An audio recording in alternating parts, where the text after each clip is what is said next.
What's going on, everyone? It's time for a classic sci-fi film review. Today we're going to talk about the iconic Back to the Future, which is not the future anymore recently, but it was released July 3rd, 1985. It was directed by Robert Zemeckis, who did films like Forrest Gump, Castaway, and he'd go on to do Back to the Future Part 2 and Back to the Future Part 3, and also he's doing the new movie Here, which comes out later this year. This had a box officers of over $388.8 million. And yeah, so Back to the Future. For some reason, you've never seen this, you don't know the plot of this film. Michael J. Fox stars in it. Same with Christopher Lloyd as a scientist buddy. And yeah, so he turns out he has developed a time machine. So yeah, they go back in time and something disrupts the time system.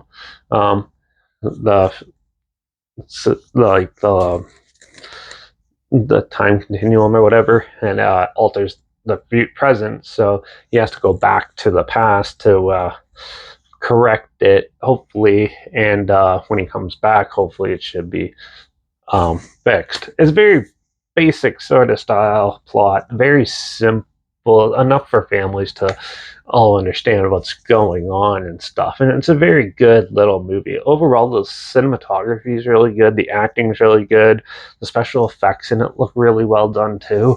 And yeah, the characters are so wholesome and well written in this, and even like the side characters and stuff, they all have a charm to them, and they all work really fun.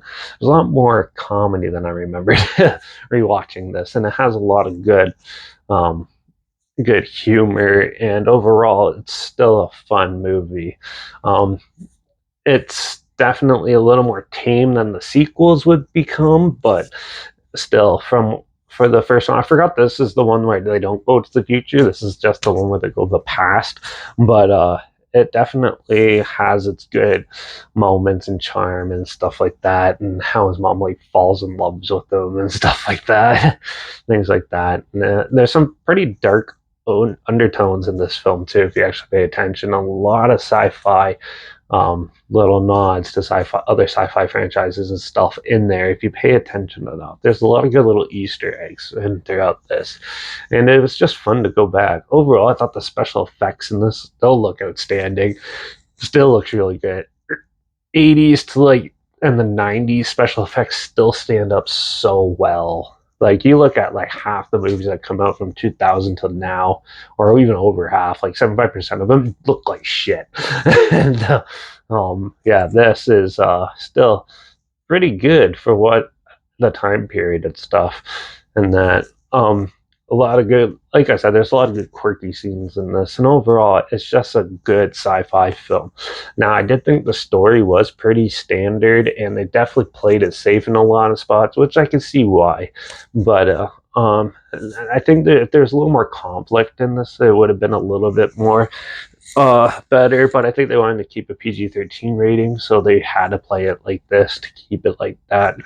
But yeah, if there's a little more conflict, I think the film would have been a little bit better. But still, I still think it's a good, solid sci-fi fantasy like adventure type of film. So I'm gonna get Back to the Future a 4 out of 5. It's really good, and if you haven't seen it, definitely check it out. It is on Netflix right now, so you can check it out down there. Then check it out there. I'll also link the trailer down below. If you haven't seen it, you can check it out there down below. But yeah, but also make sure you check out my Instagram. That's linked down below. That's where I post clips of films and review in the future. All my stories, usually put the film title in there and some history thing in there as well. Also, my Letterbox down below, Derek P reviews. That's where I post my first star rating after watching films, and um, my Twitter's down below, reviews underscore Derek. So follow me on those platforms. Stay in loop this channel, like this video, share some more people wherever. Comment your opinions of the film down below. If you have any films or film franchise in any genre and on any streaming service I want to hear my opinions on in the future, comment those down below too. I'll try my best to get to them as soon as I can if I can find them. And let me know what your favorite Back to the Future film is down below as well. Also, make sure you subscribe. Hope fans of the weird, obscure, and odd they probably never thought checking out together. And also share my opinions on popular films, like about classic films and reviews on other things as well. And don't forget to ring that bell, because we're going to do Back to the Future Part 2 in the next reviews. Make sure you tune in for that.